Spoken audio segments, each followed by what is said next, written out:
Another fellow that was gone way, way too soon was Jay Briscoe. Oh boy. Uh, Unbelievably, Jay's killed in a car accident in his home state of Delaware, just 38 years old. I know Jay had worked for you in the early days of TNA, but he was really Mr. Ring of Honor. I mean, it feels like he and his brother were there from day one. And you want to take a look at just the evolution as you're watching on YouTube. You see Jay and towards the end of his life here. This is the performer he became, but you see those humble beginnings in towns like Rahway, New Jersey, and things like that at the you know, where you can see the basketball goals hanging in the background of these gymnasiums and things. I mean, this guy was a special talent, a special performer. He had credibility as a singles performer, as a tag performer. And I think, you know, we all kind of assume and take for granted. Once he got with AEW, I thought, okay, this is finally it. This is finally his big break. He's going to come out on a big national scale because he had opportunities more than a decade prior. And because of his religious beliefs, he was suspect to send a tweet out here or there. And I guess that maybe kiboshed all of his opportunities with WWE for a long, long time. And if you ever met the Briscoes, certainly if you met Jay, and how could you not like him? And it's just a sad state of the world, I suppose, where, you know, he was so staunch in his religious beliefs and was doing what he felt was right and raising his family. And then when some of that bled over onto social media and it didn't make everyone happy, it felt like it created a ceiling for him. And he evolved and he learned. I'm not defending what he did. I mean, he certainly apologized and atoned and all that jazz, but that makes him a human being, Jeff. You know, he learned, he got better, he evolved.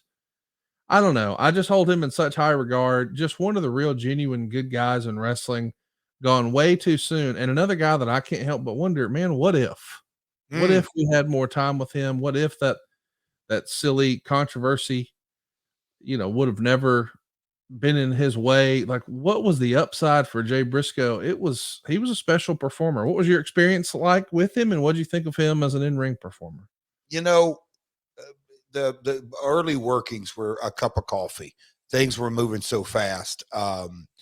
So you know, they're in like any one special memory. They were young. I was young in my business development days. And that just it happened. I remember seeing those guys at the Crockett Cup that took place in Nashville in what is that, March, April, May of 2022. And then kind of just fast forward and look, and I've said this, Dutch Mantell a couple of times, and the timing just never worked out because they were, like you said, they were at TNA, at Ring of Honor, they were the mainstays. They were pillars in so many ways. Dutch would always say, man, these guys got special charisma, uniqueness. Come here, watch a little of this. And brothers, yes, but identifiable, unique, different personalities. And over the last year, through his brother, Mark, I've gotten such a, in a lot of ways, a newfound respect for their legacy and the match they had with FTR last December. You know, I don't believe in coincidences, only convergences. There's no accidents. All these gentlemen that we're going to talk about, it was obviously their time on earth. It was time for them to go. Bray, a head scratcher. Jay, you know, just a tragic wife, kids. Those are really life hitting you right in the face.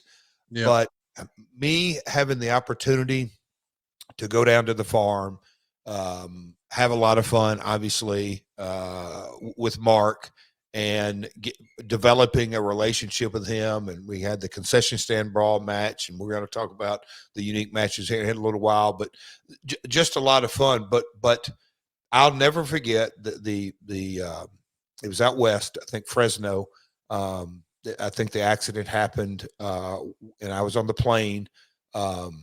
There was a couple of us on the plane that the word started getting out about that. And the next morning, go down to breakfast, and Jay Lethal, my tag team partner, he's sitting at breakfast, and he was solemn. And, he had worked with both of them a lot. And so the news broke and just how tragic it was. And then not long after that, the funeral took place, and Conrad, I had come home and clicked on the link, and Karen walks in, and I'm crying, not bawling, but just kind of teared up and everything. And she said, "Hey, send me that link." So I sent her the link and continued to watch it. And then as it got going, his dad and Mark, and you just, wow, just